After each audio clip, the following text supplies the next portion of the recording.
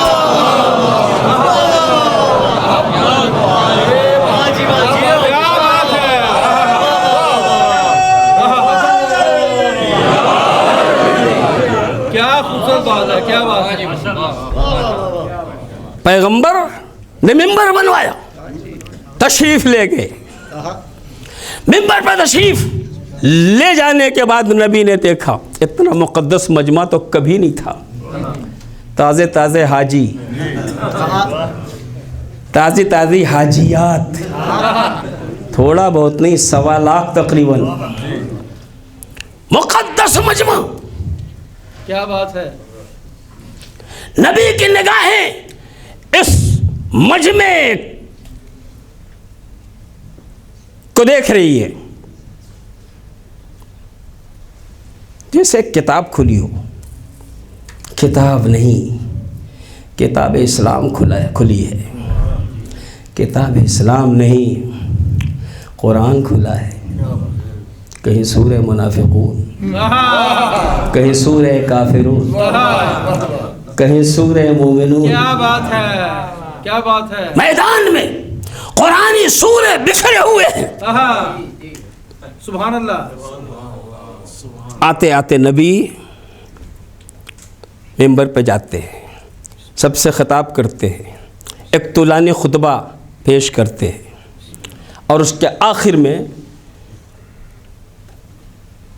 آل محمد کے سلسلے میں 3 بار تاکید کرتے ہیں، اور تاکید کرنے کے بعد پھر مجمع سے خطاب کرتے ہیں، الست اولا بکم من انفسکم، کیا میں تم پہ تمہاری جانوں سے زیادہ مالک و مختار نہیں؟ قالوا بلا، سب نے کہا ہاں یا رسول۔ پھر پوچھا، پھر کہا ہاں، پھر پوچھا، پھر کہا ہاں۔ اب فرماتے ہیں امیر المومنین کو بلند کر کے، تاریخ کہتی ہے اتنا بلند کیا کہ سفیدی زیر بغل نمودار ہوئی، نبی پشت کے پیچھے، علی شہر رسول کے آگے، گویا انداز سے بتا رہے ہیں ان 1.25 لاکھ حاجی و حاجیات کو، مقدس مجمع کو دھیان رکھنا، جو ہی رسالت کا سورج غروب ہوگا، امامت کا مہتاب تمہارے سامنے آئے گا، اور یہ دکھا کے کہا الا ومن کنتو مولا ہو فہذا علی المولا، آگاہ ہو جاؤ کہ جس کا میں مولا ہوں اس کے یہ علی بھی مولا ہے۔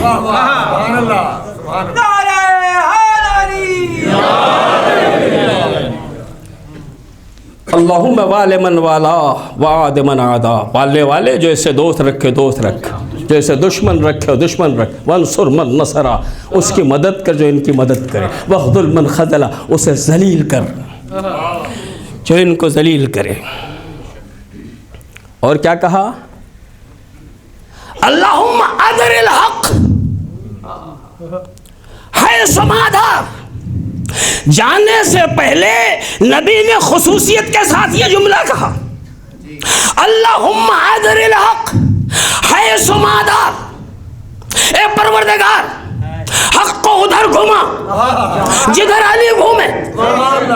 یہ نہیں کہا علی کو ادھر گھما جدھر حق گھومے, فرمایا حق کو ادھر گھما جدھر علی گھومے. نبی کو پتا تھا کچھ دن کے بعد مسئلہ آئے گا, حق دیکھا جائے حق کدھر ہے, ادھر یا ادھر. نبی پہلے ہی کہہ گئے لوگ حق کے پابند ہیں لیکن حق خود علی کا پابند ہے. یہ نہ دیکھو حق کدھر گیا ہے, یہ دیکھو علی کدھر گیا.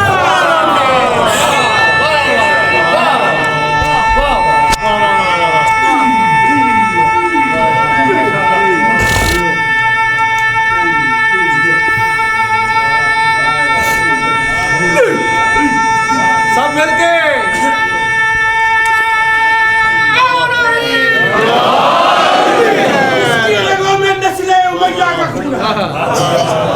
جس کی رگوں میں نسل امیہ کا خون ہے اس کا نہیں ہے کام کہے یا علی مدد. اکمل ہوا تھا دین بھی حیدر کے نام پر, مومن کا ہے سلام کہے یا علی مدد.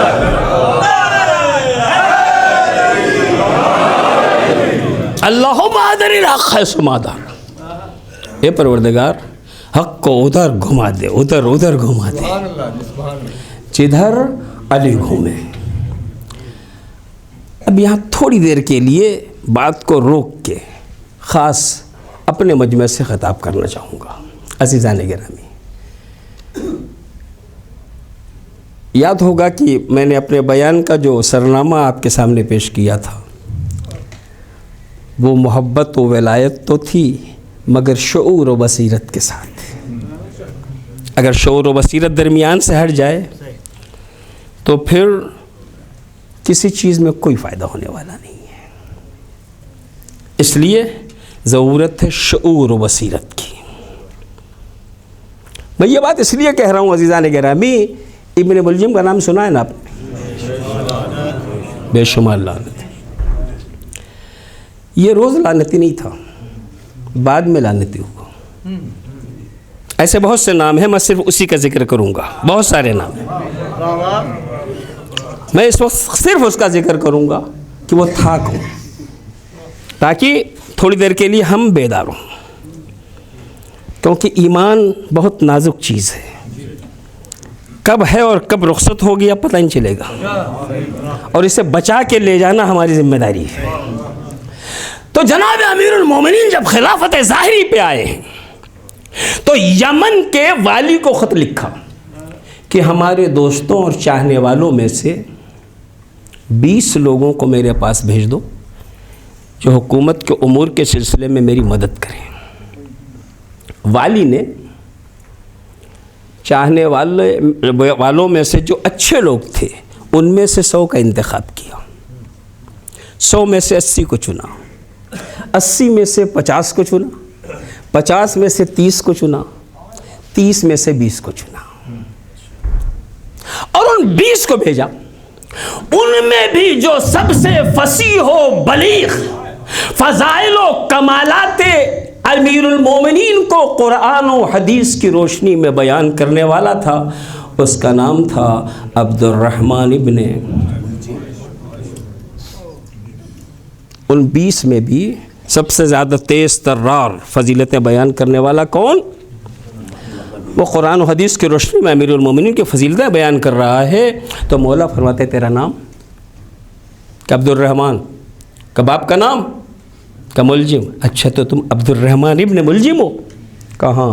کہ اگر تم عبد الرحمن ہی ہو ابن ملجم کے بیٹے تو تم ہی میرے قاتل ہو.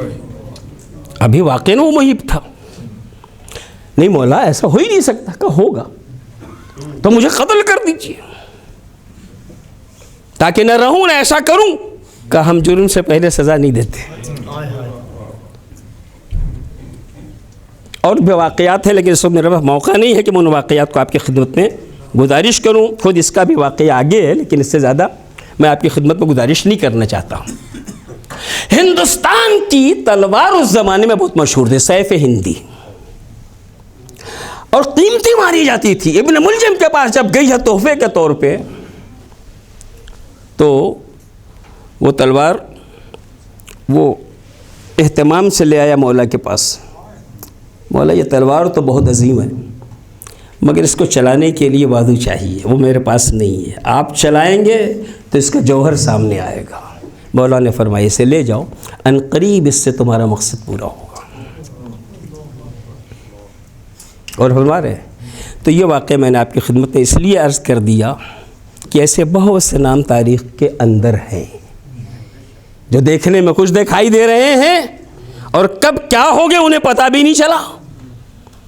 تو ایسے میں غدیر ہمارے لیے درسگاہ ہے, غدیر درسگاہ ہے جسے مانا ہے ماننے کی طرح مانو, جسے مانا ہے اسے ماننے کی طرح مانو. قرآن کو ماننے کی طرح مانو, اسلام کو ماننے کی طرح مانو, ایمان کو ماننے کی طرح مانو, خدا اور رسول کو ماننے کی طرح مانو, امیر المومنین اولاد طاہرین کو ماننے کی طرح مانو. کا ماننے کی طرح مانو کا کیا مطلب ہے؟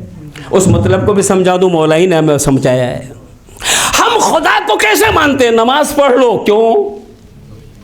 جنت میں جانا ہے نا, قبر کو روشن رکھنا ہے نا, آخرت کی ثواب کو حاصل کرنا ہے نا, اس لیے نماز پڑھ لو. چوری مت کرو. کیوں؟ جہنم سے بچنا ہے نا, ہے نا. تو طریقہ کار یہی نا, اچھا عمل اس لیے کرو کہ جنت ملے, برائی سے اس لیے بچو کہ دوزخ سے بچا جا سکے. یہی تو ہے ہمارا نتیجہ ان اعمال کا. لیکن مولا نے کیا کہا؟ ما عبدتک طمعا لجنتک ولا خوفا من نارک بل وجدتک اہلا للعبادہ فعبدتک. پروردگارا میں نے تیری عبادت نہ تیری جنت کے لالچ میں کی ہے نہ تیرے جہنم کے خوف سے کی ہے, تجھے لائق عبادت جانا ہے تب تیری عبادت کی. صلوات بھیجے محمد و آل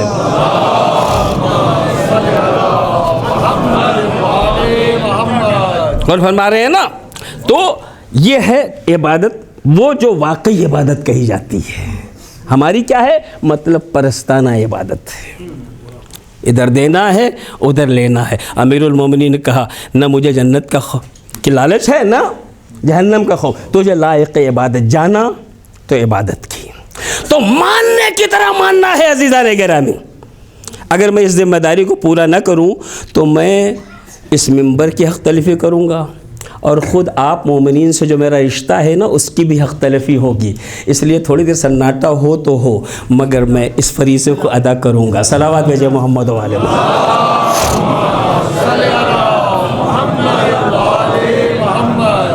ٹھیک ہے عزیزان گرامی, میں نے یہاں پہ اس لیے روکا کہ ہر چیز کا ثواب ہوتا ہے. یہ مجلس جو ہوتی ہے کیوں ہو رہی ہے؟ ثواب کے لیے. مجھ سے پہلے شعراء کرام نے پڑھا, کیوں پڑھا؟ ثواب کے لیے. شعراء کا ثواب جانتے ہیں, خطبہ کا بھی ثواب ہے اور شعراء کا بھی. شرط یہ ہے کہ خطیب تاجر نہ بن جائے, شاعر لالچی نہ بن جائے. صلوات بھیجے محمد و آل محمد.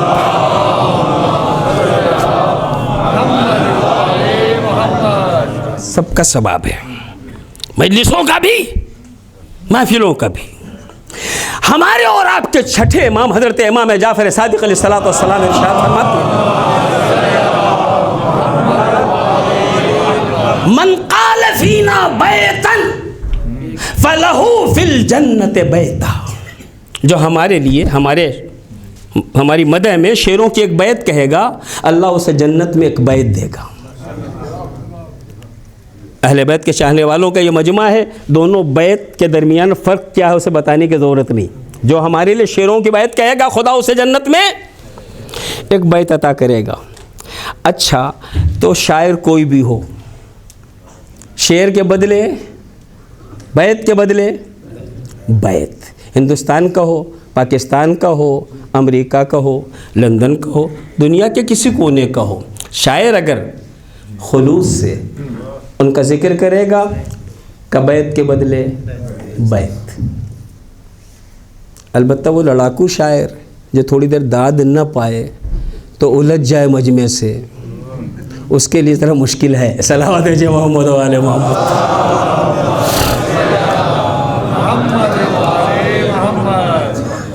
تو بیت کا کے بدلے بیت. اچھا تو آپ نماز گھر پہ پڑھیں اور پھر آ کے مسجد میں پڑھیں, دونوں میں کوئی فرق ہے جی؟ اور اگر مسجد نبوی میں پڑھیں, مسجد کوفہ میں پڑھیں, خانہ کعبہ میں پڑھیں, فرق ہے نا. تو کہیں کرو, امام نے کیا کہا؟ بیت کے بدلے بیت. اب اگر کوئی شاعر ایسا ہو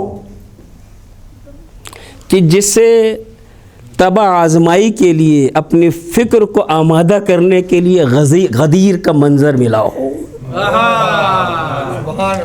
آیتوں کا اترنا, نبی کا اعلان, غدیر کے میدان کی صفائی, پالانوں کا منبر, نبی کریم کا خطبہ, امیر المومنین کا بلند کرنا, اللہ ومن کنت مولا ہو فہذا علی المولا کی آواز, اتنا عظیم مجمع, ان ساری چیزوں کی وجہ سے اس کا ذہن موضوع ہوا ہو کہ اب شعر کہنا چاہیے.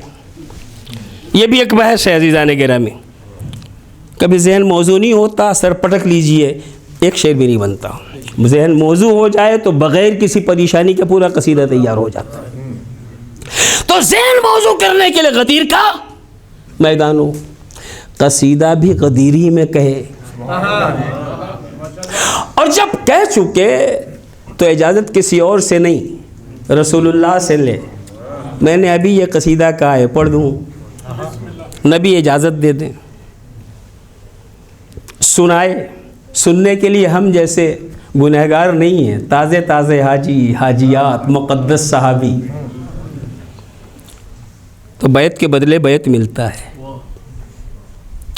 تو اس کا کچھ بڑھے گا گھٹے گا؟ کیونکہ ذہن موضوع ہوا کہاں؟ غدیر میں. قصیدہ کہا غدیر میں, اجازت لی غدیر میں, وہ بھی نبی سے. سجاد بھائی نہیں تھے, نبی سے اجازت لی.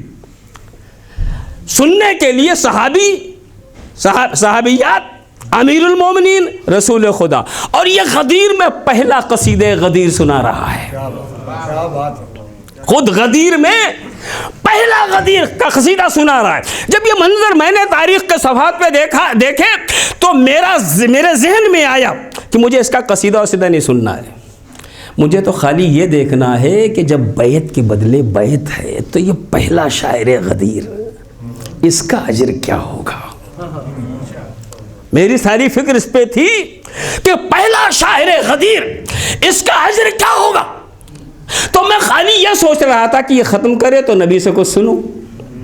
قصیدہ ختم ہوا, نبی کے لبہائے گوہربار واہ ہوئے, اور اچانک دہن اقدس سے آواز نکلی, حسان ابن ثابت انصاری, خدا اور روح القدس اس وقت تک تیری حمایت کرے جب تک تو زبان اور قلم سے ہم اہل بیت کے حقوق کی حمایت کر رہا ہے.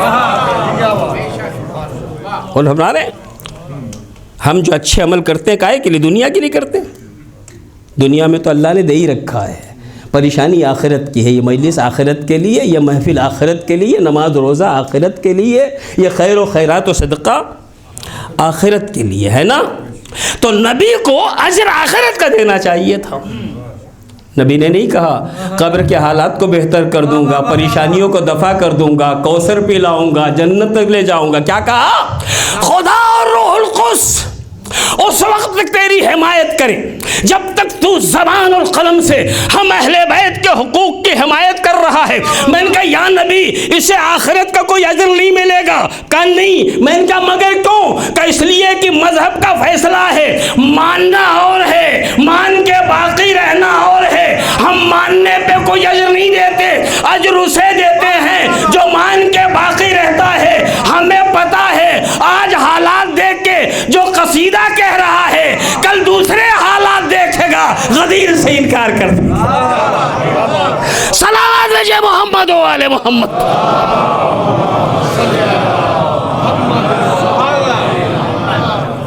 میں نے درمیان میں اپنی بات روک کے اس بات کو آپ کی خدمت اس لیے بیان کیا عزیزان گرامی تاکہ ہمیں بھی اس بات کا احساس رہے کہ یہ محبت و ولایت امیر المومنین کو بہت حفاظت کے ساتھ ہمیں بچا کے کہاں لے جانا ہے؟ اپنی قبر تک۔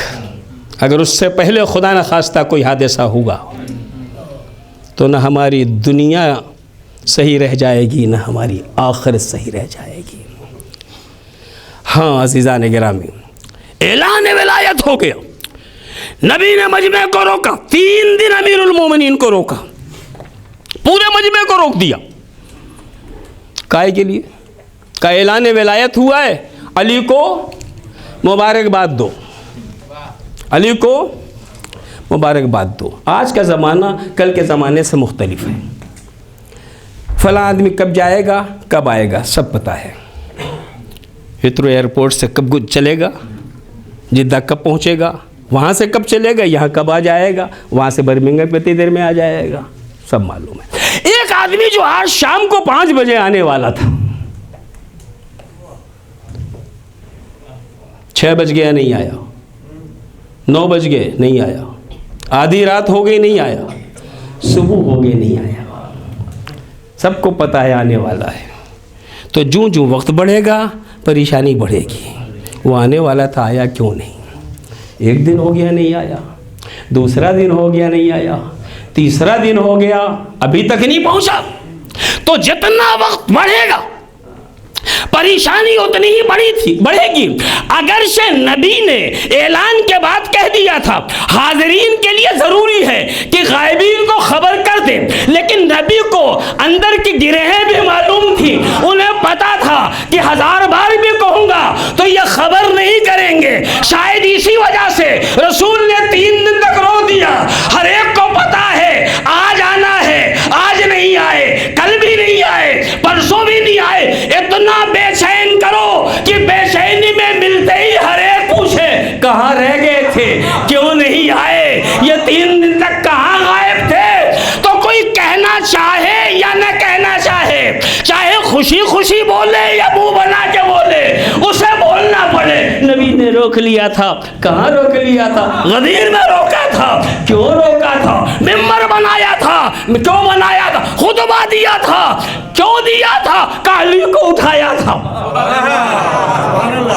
اور فرما رہے ہیں عزیزان گرامی، یعنی نبی 3 دن روک کے مجبور کرنا چاہتے تھے کہ انہیں ہر حال میں وطن میں جا کے کہنا پڑے چمن چمن کلی کلی علی، صلوات جے محمد و آل محمد۔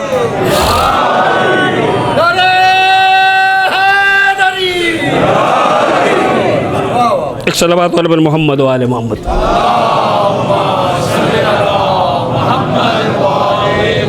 بس عزیزان گرامی، دامن وقت بے انتہا تنگ ہو گیا، گفتگو کو تمام کرنا چاہتا ہوں۔ پیغمبر یہاں سے گئے،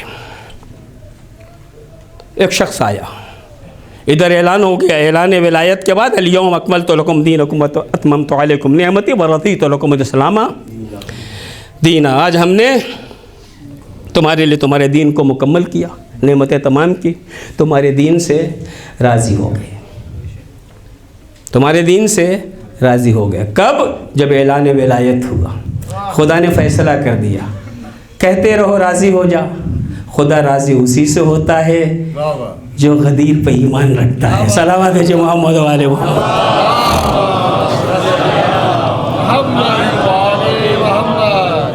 پہنچے نبی مدینے، مسجد نبوی میں ہے، ایک شخص وہاں پہنچا، نام ہے حارث ابن نعمان فہری۔ جا کے کہتا ہے پیغمبر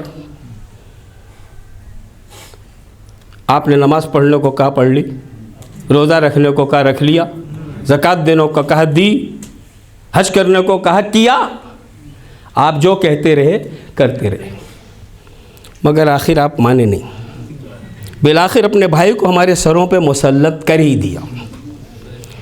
دنیا والوں جو یہ ڈھونڈتے پھرتے ہیں کہ مولا کے کیا معنی ہے، اس سے آ کے پوچھ لے، پتہ چل جائے گا کیا معنی۔ صلوات ہے محمد۔ کیا بات ہے۔ حارث نے کہا یا رسول اللہ ہم نے سب کیا، پھر بھی آپ کو سکون نہیں ملا، بالآخر اپنے بھائی کو ہمارے سر پہ مسلط کر دیا۔ یہ بتائیے یہ حکم خدا سے کیا تھا یا اپنی طرف سے؟ پیغمبر فرماتے ہیں قسم ہے اس خدائے پاک کی جس کے قبض قدرت میں میری جان ہے، میں نے جو کیا خدا کے حکم سے کیا، جو کیا خدا کے حکم سے کیا۔ عزیزان گرامی، بغض علی بھی عجب چیز ہے، خدا بھی کہے تو مانتا نہیں دشمن۔ برات کرتا ہوا چلا، مجھے قبول نہیں۔ اے پروردگار اگر محمد اپنے قول میں سچے ہیں تو مجھ پہ عذاب بھیج دے، علی کی ولایت قبول نہیں ہے۔ اور فرما رہے ہیں شک کسے ہوتا ہے؟ جسے علی سے بغض ہوتا ہے۔ صلوات بھیجے محمد و آل محمد۔ نبی قسم کھا کے کہہ رہے ہیں کہ خدا نے کہا، پھر بھی اسے شک ہے؟ اگر سچے ہیں تو عذاب بھیج، ولایت نہیں۔ مسجد میں تھا، رحمتوں کے سائے میں تھا، جو ہی قدم باہر نکالا ایک کنکری گری، سر پہ گری اور سیدھے نیچے۔ بقیہ تفصیل آپ خود سمجھ گئے ہوں گے۔ اے پروردگار، اے رسول خدا، ابھی یہ کہہ رہا تھا میں نے نمازیں پڑھی ہیں، میں نے روزہ بھی رکھا ہے، میں نے حج بھی کیا ہے، میں نے زکوٰۃ بھی دی ہے۔ علی کہتے ہیں کچھ بھی کرتا رہے، اگر ولایت نہیں تو کچھ نہیں ہے۔ صلوات بھیجے محمد و آل محمد۔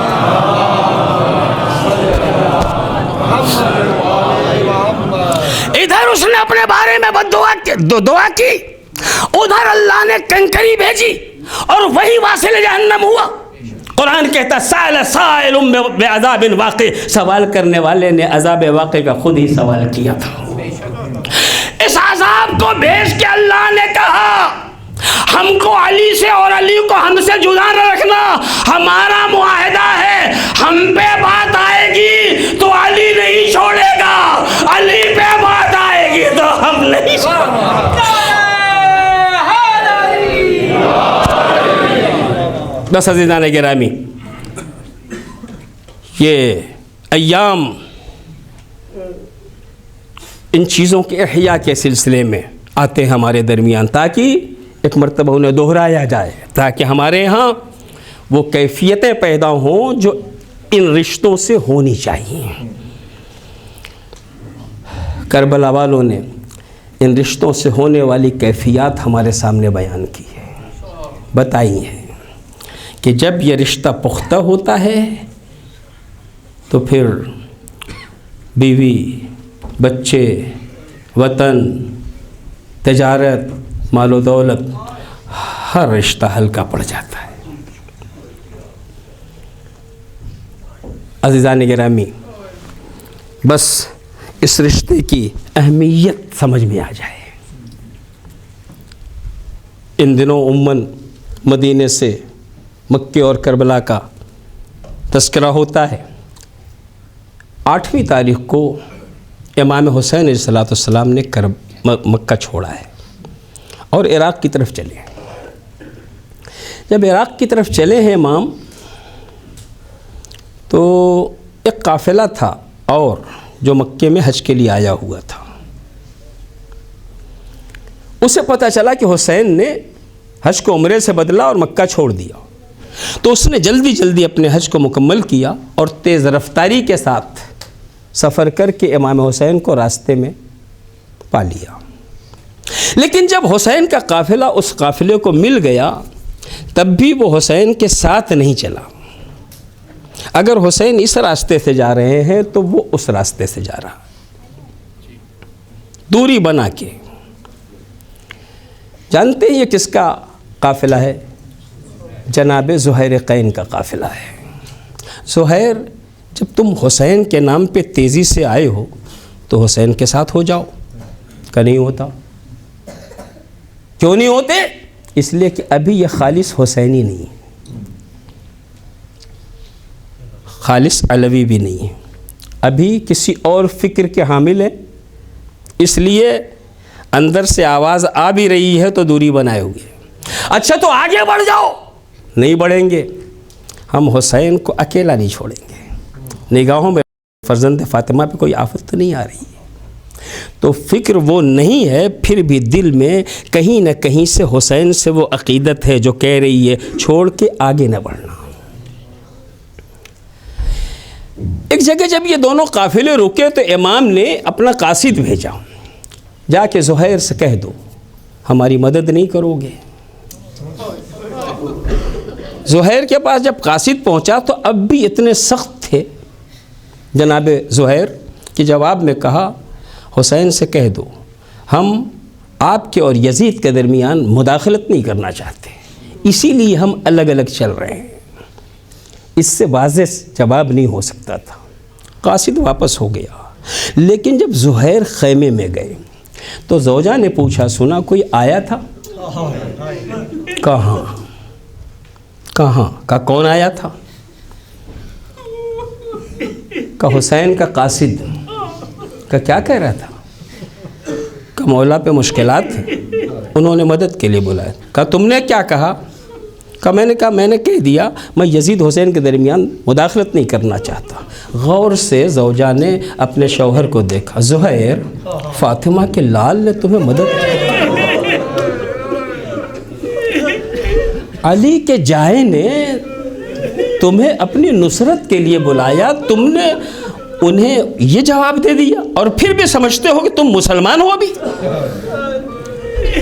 نہیں معلوم کس لب و لہجے میں جناب زہیر سے زوجہ زہیر نے یہ بات کہی کہ وہ دبی ہوئی چنگاری شعلے میں بدلی، اور اب جو خیمے سے واپس آئے تو اپنے ساتھیوں سے کہا تم سب آزاد ہو، جہاں جانا چاہو چلے جاؤ۔ کہ میں حسین کی طرف جا رہا ہوں۔ ان سے کہہ کے خیمے میں آئے، زوجہ سے کہا اور تم بھی آزاد ہو، یہ قافلہ جا رہا ہے، تم بھی ساتھ چلی جاؤ، اور دیکھو میں تمہیں طلاق دے رہا ہوں تاکہ تم میرے بعد دوسری شادی کر کے سکون سے زندگی گزار سکو۔ آپ کہاں جا رہے ہیں؟ میں حسین کی طرف۔ کہ مگر میں بھی حسین کی طرف جاؤں گی۔ کہ مگر میں نہیں لے جاؤں گا۔ کہ کیوں؟ بیوی نے کہا میں بھی حسین کی طرف جاؤں گی۔ کہ میں نہیں لے جاؤں گا۔ کہ کیوں؟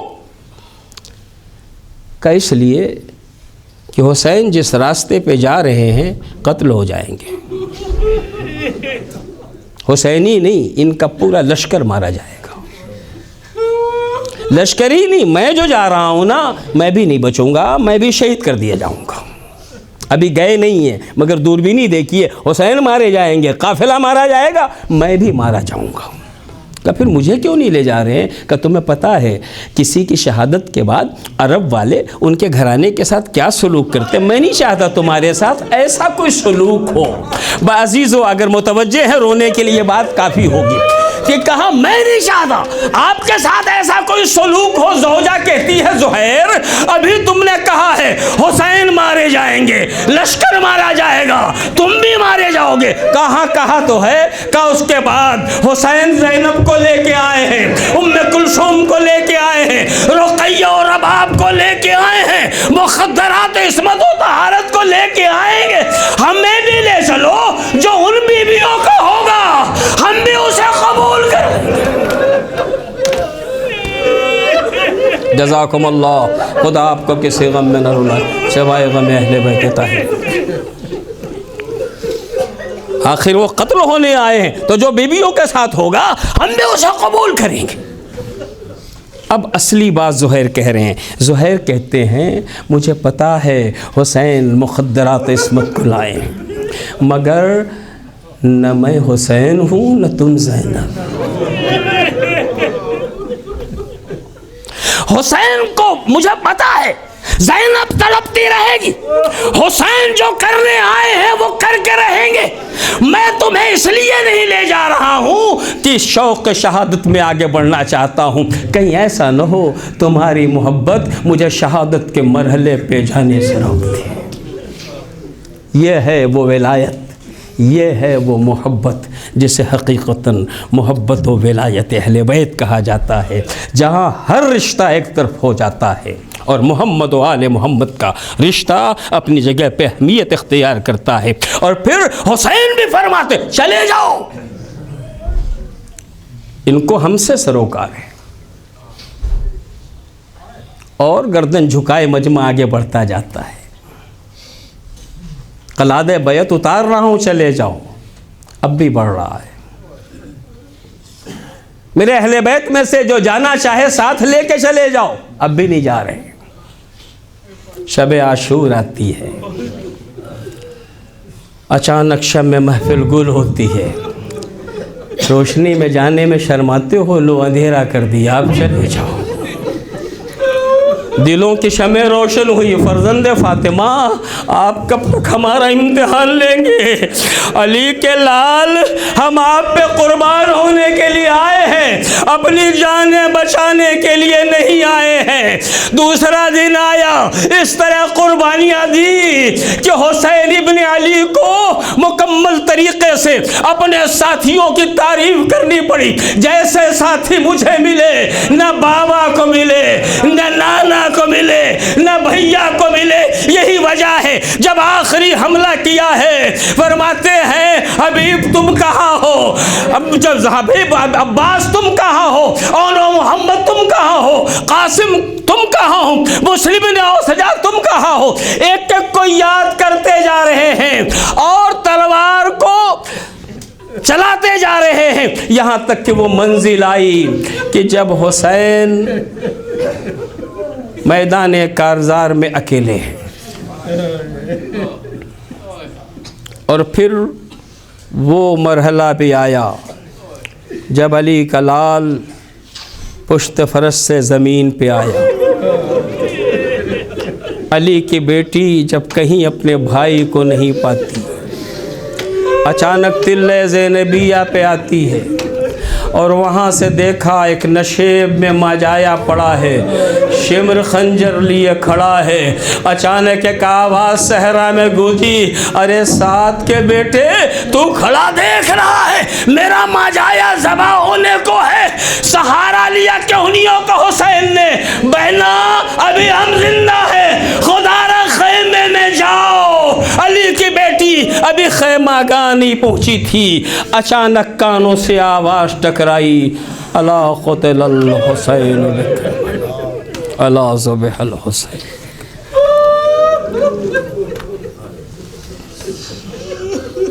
الہی بحق زہرہ و ابیہا و بعلہا و بنیہا والسر المستودع فیہا صلواتک علیہ اجمعین۔